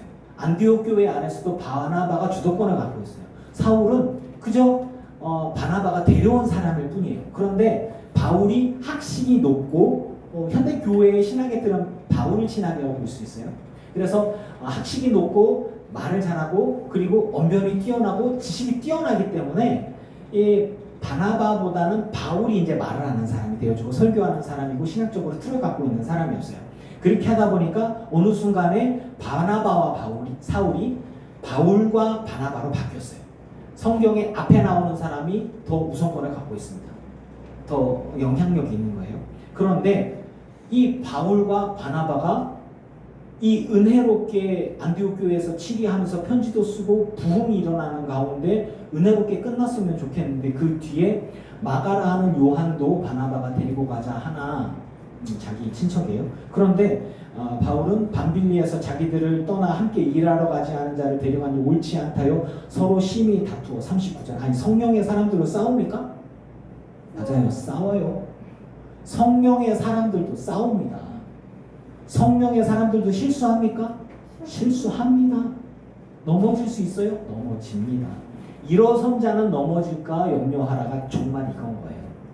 그러니까 막 부흥회를 하고 부흥사로서 막 역사를 하고 막 병자가 고쳐지고 귀신이 나가고 그럴 때 그 목사가 자빠지기가 쉬운 거예요. 그럴 때 자빠지기가 쉬운 거예요. 마귀가 그런 식으로 교만 패망의 선봉이 넘어지는 앞잡이라 목사가 교만해지기 시작할 때 돈 문제가 생기고 여자 문제가 생기고 자녀 문제가 생기는 거예요. 그렇게 결국은 똑같아요. 바울과 바나바가 결국에는 바리새파 출신의 성도들과 싸운 거잖아요. 싸워서 이겼어요. 야고보가 완전히 바울과 바나바 쪽으로 베드로까지 합세해갖고 이제 이방인 교회가 합법적으로 되어졌고 막 안디옥 교회가 계속해서 번져나가고 시작합니다. 커져가기 시작을 합니다. 그러고 나서 그러면 뭐 힘이 세, 뭐 이제 막 교회가 커져가고 막 얼마나 신나겠어요, 좋겠어요. 다 어느 지역에서나 막 다 칭송을 받고 막 최고 그러고 있는 상황 중에서 이제 우리가 복음을 전하는 각 지역의 교회가 아직도 성장하고 있다고 하니 한번 돌아보자라고 이야기를 했는데 그런데 바울과 바나바가 심하게 싸우는데 여기서 서로 심히 다투어 피차 갈라서니가 이 단어를 해석을 하면 서로 감정적으로 너무 심하게 아주 격렬하게 싸워서 다시는 안 볼 사람처럼 그렇게 심하게 싸운 거예요. 아주 격렬하게. 근데 바나바는 참 신성이 착한 사람이에요. 그런데 누굴 건드리면은 열래요? 자기 가족 건드리면 열래죠. 근데 그럴 거예요. 바나바도. 그러니까 마가 요한을 생각하는데 사도 바울이 아니 우리를 떠나간 사람을 어떻게 아니지 그래도 받아들여지. 그런데 사도 바울이 이제 구부러지지 않는 사람, 부러지는 사람이라도 구부리는 사람이 아니잖아요. 근데 바나바가 웬만하면 다 받아주는 사람인데 자기 친척을 이제 건드리니까 자기도 이제 물러서지 않는 거죠. 내가 위치가 이 정도 때문에 이런 식으로 해서 결국은 사람과 사람 사이의 갈등은 성령께서 어떻게 하는 게 아니에요. 사람이 풀어야 되는 거예요, 사실은. 그렇게 해서 둘이 갈라서고 바나바는 마갈 데리고 구브로로 가고 배 타고 가고요. 바울은 신라를 택한 후에 그 수리아 길을 가고 누구는 배를 타고 가고 누구는 육지를 가고 서로 이제 아예 안 보자는 거예요. 마주치지도 말자. 이렇게 갈라지게 되었습니다. 자, 말씀을 이제 정리하려고 해요. 제가 믿음으로라고 얘기했죠. 역사적으로 봤을 때 교회는 분명히 하나님께서 예수 그리스도를 통해서 역사하셨고 인도해 오셨고 그리고 하나님의 구원의 길 가운데 우리를 이끌어 오십니다. 하지만 하나님이 직접적으로 나서서 역사해 주신 건 예수 그리스도 하나님이신 그분 한 분밖에 없어요. 나머지는 어떻게 역사하시냐? 사람을 통해 역사하시는 거예요. 근데 그 사람이 완전하냐? 아니에요. 부족해요. 실패도 하고 잘못 생각하기도 하고 넘어지기도 해요. 바리새파 유대인들이 자기 고집 때문에 바울과 격렬하게 싸웁니다. 그래서 바울은 뭐 지옥에 떨어질 것들, 뭐 이단 것들, 성경에 1.1핵이라도 건드린 것들은 막 이러면서 엄청나게 싸워요. 그런데 그들이 이단이라고 막 연락에 싸우는 그 사람들조차 사실은 가만히 보면 바리새파 유대인일 수 있는 거예요. 율법을 지키자고 그게 뭐 잘못됐어? 항해를 받자고 그게 뭐 잘못됐냐고 물론 그럴 수도 있어요. 하지만 교회의 방향성은 주님께서 우리에게 성령의 감동으로 인도해 주시는 것에 따라서 사람들이 똑같은 공감대가 형성돼요. 어떤 거냐? 하나님의 성령은 한 분이시고 이호준 안에 있는 성령이나 여러 권사님, 집사님들 안에 그리고 여러분들 자녀들 가운데 있는 성령이 같은 하나님이심을 믿습니다. 그러니 그 방향성이 한 방향으로 갈 수밖에 없는 거예요. 하나님의 감동이 주님이 정말 원하시는 거라면 이방인에게도 하나님의 성령이 임하셨는데 그거 내가 부인할 수 없어요. 내게 임한 성령하고 저 사람이 임한 성령하고 다르냐? 아니에요. 제가 들은 말 중에 제가 참담한 말이 있다 그랬잖아요. 목사님은 성령이 다른 것 같아요. 영이 다른 것 같아요. 그 말이 정말 참담하다 그랬잖아요. 그 되게 위험한 거예요. 나는 성령 받았고 너는 귀신의 영을 받았어. 야, 넌 가짜야. 이 말하고 똑같은 거거든요. 그런데 누구에게나 열려진 마음을 갖고 보면 흑인에게도 임한 성령. 왜 저 사람들은 시꺼멓대요 라고 얘기하는데 아니 우리가 흘리는 피도 빨간색이고 흑인의 피도 빨간색이에요. 백인의 피도 빨간색이에요. 생긴 게 다 달라도 다 빨간색이에요. 하나님 다 그렇게 만들었어요. 이게 똑같은 거거든요. 내게 임한 성령이나 그 사람에게 임한 성령이나 그 막 뜨겁게 기도하는 사람에게 임한 성령이나 조용히 기도하는 사람에게 임한 성령이나 같은 거예요. 대신에 내가 갖고 있는 나의 고집을 꺾을 수 있느냐, 내 생각을 꺾을 수 있느냐, 그리고 내 신념을 꺾을 수 있느냐라고 하는 거예요. 그것은 문화적으로 교육받은 것이고 그리고 공동체 안에서 형성되어진 것이에요. 그런 것들을 인정하느냐 인정하지 못하느냐에 따라서 편협한 믿음의 사람이 될 수도 있고 다른 사람을 힘들게 하는 사람일 수도 있고 아니면 너그러운 사람이 될 수도 있어요. 제가 여러분들에게 강원도 목회할 때 정말 힘들었다 그랬잖아요. 강원도 목회할 때 장로님이 되게 힘들었는데 그 원로 장로님이 어느 동오리 교회라고 하는 데에서 신앙생활하다가 싸우고 나왔어요. 그러고 나서는 상원리라고 하는 그 옆 동네에 교회를 세우고 싶은데 어떻게 할까라고 하다가 수표교 교회라고 하는 데에서 연락이 닿아서 알아가지고 교회를 세우고 목회자를 초빙하겠다라고 하면서 이분이 자기 손으로 그 교회를 지었어요. 짓고 목회자를 청빙했어요. 그리고 섬겼어요. 그분의 신앙은 장로이지만 제가 보기엔 한글도 잘 모르셨던 것 같아요. 근데 그러셨지만 그분의 신앙은 새벽 3시 반에 나와서 새벽 예배를 꼬박꼬박하고 예배는 철저하게 지키고 그리고 이 교회를 내가 세우고 목회자를 초빙했으니 담임 목사님도 내 말을 따라야 돼라는 신앙을 갖고 계신 분이었어요. 그러니까 목사가 자기 말대로 안 하면 다 쫓아내는 거예요. 괴롭히고 1년에 한 번, 2년에 한 번이 목사들이 나가는 거예요. 그리고 교회 재정은 이 교회는 내가 세웠으니까 이 교회 재정은 목사가 딴짓 못하게 내가 관리해야 돼. 그래서 교회 재정이 얼마인지 목사에게 알려주지도 않아요. 자기가 다 갖고 있어요. 그리고 그 밑에 그 작은 초가집을 하나 사가지고 수련회를 받았어요. 바닷가 근처니까. 그러면 수련회는 목사가 하고 거기서 나오는 헌금은 자기가 다 갖고 있는 거예요. 네. 그리고 그 장로님 재정장부 좀 봅시다. 그러면 감히요 장로를 못 믿고 말이야. 재정장부를 보여준다고 나는 못 섬겨. 너 딴 데로 가. 이렇게 이 교회는 내 교회. 그러니까 그렇게 하니까 감리교회 목사들과 계속 부딪히는 거죠.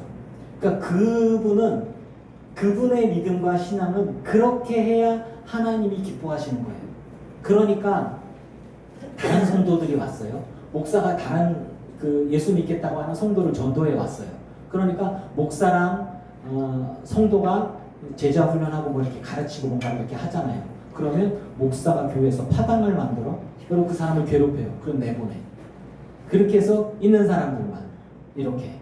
그러니까 그분을 이해를 못했어요, 저는.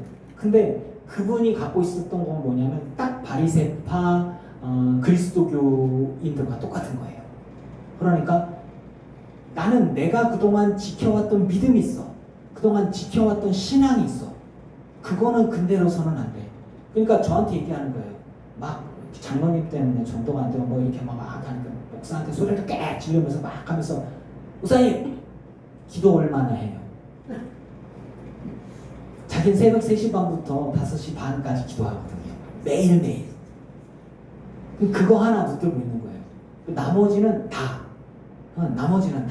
가짜라는 거야. 자기가 기도를 제일 많이 하기 때문에 목사도 내 말을 들어야 돼. 이제 그런 의식을 갖고 있는 거예요.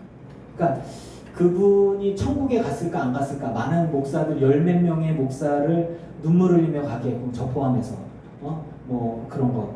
그러니까 뭐 유민이가 그 트랙터와 논길에서 같이 이렇게 걸어가게 되고 이렇게 애를 기도하는데 애 떠든다고 애를 밖에다 던져놓고 왔어 이렇게. 그 권사님이 애가 잘못되든 다치든 목사 애든 그냥 상관없어. 애 생명이 소중한 자기 손주는 소중하겠지.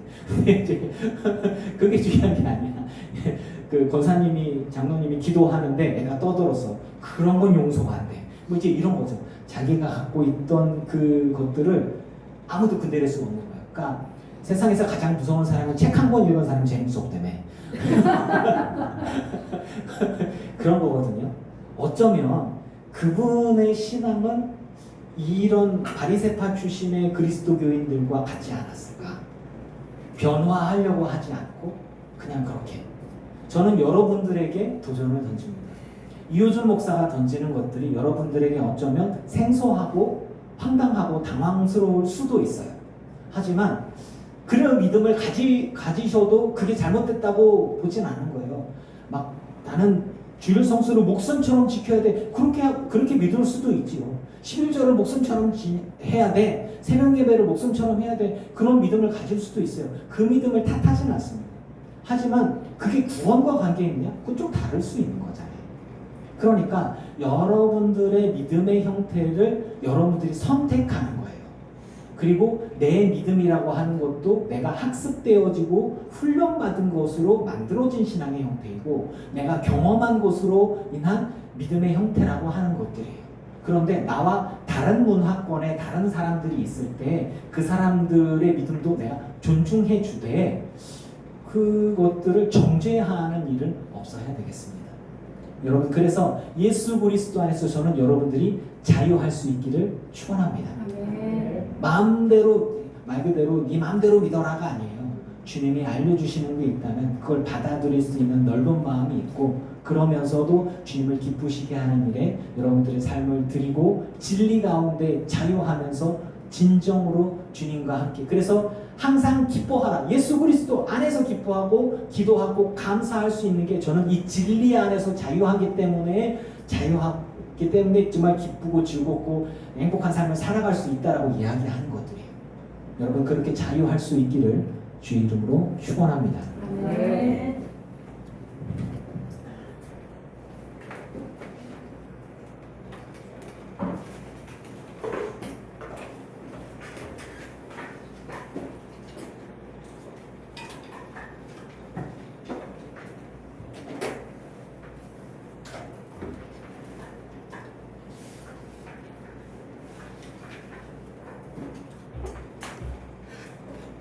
32장 고백하겠습니다.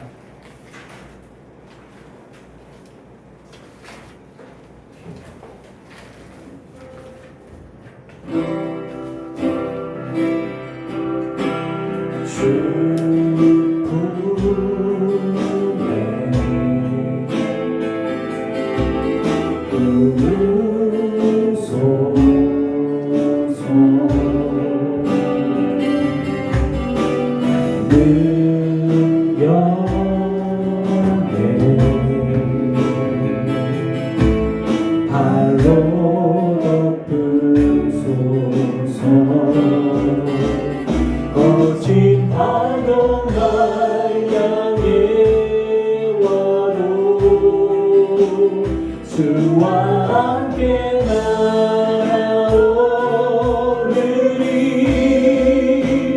폭풍 가운데 나의 영혼 잠잠하게 주를 보리라 주님 안에 주님 안에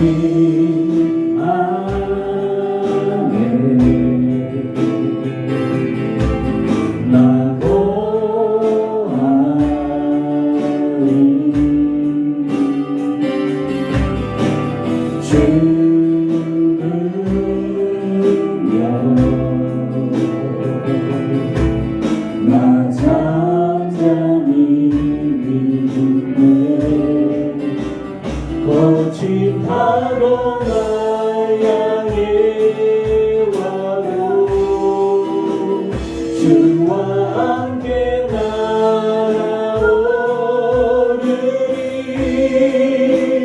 폭풍 가운데 나의 영혼 잠잠하게 주를 보리라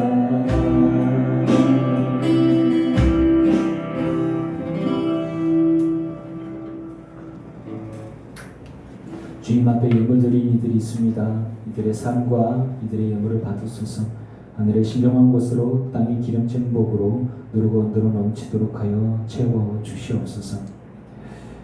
하나님, 저의 삶 속에서 제가 교육받아오고 제가 경험해온 믿음과 신앙의 형태가 있습니다. 그런데 나와 다른 경험을 하고 다른 문화적인 경험들과 삶의 형태와 공동체 가운데서 다르게 훈련받아온 사람들 또한 있습니다. 그들에게도 성령이 임하셨고 그들을 통해서 하나님이 일하신다면, 그리고 저에게 너의 지경을 넓혀라, 너의 고정관념을 내려놓아라 라고 말씀하신다면 저는 선택을 해야 되겠지요. 아버지요, 편협한 믿음과 고집스러운 믿음이 아닌 넉넉하고 넓은 믿음을 가지고 아버지의 뜻이 무엇인지 분별할 수 있는 영적인 사람 되게 하여 주시옵소서. 너무 고집스럽고 교만하며 정죄하기를 즐겨하는 자가 아닌 늘 주님 앞에 겸손하고 순종하며 너그럽고 사람들을 이해하면서 품을 수 있으며 그러면서도 열정적으로 주님의 뜻을 분별하고 순종하는 주님이 기뻐하는 사람, 우리 기쁜 교회 모든 성도들 되게 하여 주시옵소서. 현대시대에는 많은 이야기들이 있고 갈등이 있고 싸움들이 있습니다. 그리고 이단들도 있습니다. 나의 믿음과 좀 다른 문화권들이 있고 또 젊은이들 가운데에서는 새로운 것들을 빨리빨리 받아들이며 새로운 형태의 예배들도 하고 있습니다. 가난한 성도들이 늘어나고 있고 코로나 이후에 예배 처소에 나오지 않고 하나님 성전에 나오지 않고 집에서 핸드폰으로 혹은 TV를 통해서 온라인으로 예배하는 것들만 하는 사람들이 사실 늘어나고 있습니다. 내가 그들을 정죄하는 마음이 있었다면 용서하여 주옵소서. 그들을 품을 수 있는, 가난한 성도까지도 품을 수 있는 넉넉한 마음과 또 그들을 주의 성전으로 인도할 수 있는 열정과 용기를 허락하여 주시옵소서. 할 수만 있으면 한 사람이라도 더 주님의 사람이 되게 해야 합니다. 그런데 복음을 전하고 믿음의 사람으로 서게 되는 데에 나의 고집이, 나의 욕심이 부딪혀 간다면, 나의 신앙의 경험과 교육받은 것들이 부딪혀 간다면, 하나님, 제가 더 겸손하겠습니다. 아버지의 뜻이 무엇인지 분별할 수 있게 해주시고, 주님의 뜻이 무엇인지 안다면 그것을 따라서 내 생각과 내 고집과 내 경험들을 바꿔갈 수 있는, 하나님 앞에서 부드러운 마음을 가지고 온전히 충성하는 사람이 되게 하여 주시옵소서. 나이가 많든 적든 상관이 없습니다. 고집스러운 믿음은, 고집스러운 신앙은 어쩌면 누군가를 정죄하기 쉽고, 욕하기 쉽고, 상처 주기 쉽고, 싸우고 갈라지게 만들기 쉽습니다. 은혜로운 결정 이후에 바울과 바나바가 심히 다투고 갈라졌습니다. 왜 그랬을까요? 나중에 사도 바울은 생각을 돌이키고 마가를 부르도록 합니다. 성령의 사람일지라도, 설교하는 사람일지라도 고집스럽고 꽉 막힐 수 있고, 다른 사람을 정죄하고 수용하지 못할 수가 있습니다. 그래서 상처를 줄 수가 있습니다. 아버지, 나의 마음을 부드럽게 해. 굳은 마음을 제거하고 부드러운 마음을 주시옵소서. 더 겸손하기를 원합니다. 그리고 그저 주님을 믿고 순종함으로 주님께서 하실 일을 믿고 따르는 참된 믿음으로 나의 잘못된 믿음이 바로잡아지고, 편협한 믿음이 바로잡아지고, 아버지의 넓은 마음과 뜻을 헤아리며 순종하는, 하나님을 기쁘시게 하는 그리스도인들이 되게 하여 주시옵소서.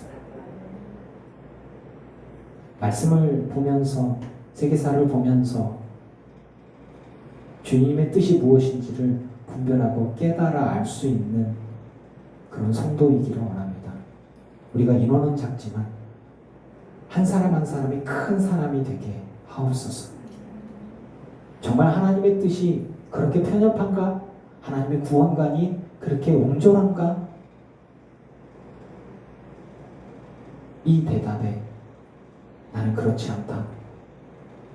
주님의 말씀 가운데 하나님의 뜻이 정말 무엇인지를 깨달아 알고, 어떤 힘 있는 이들이나 어떤 큰 교회 사람들의 가스라이팅에 넘어가지 않으며 진리 가운데 자유할 수 있는 우리 모든 성도들이 다 되게 하여 주시옵소서.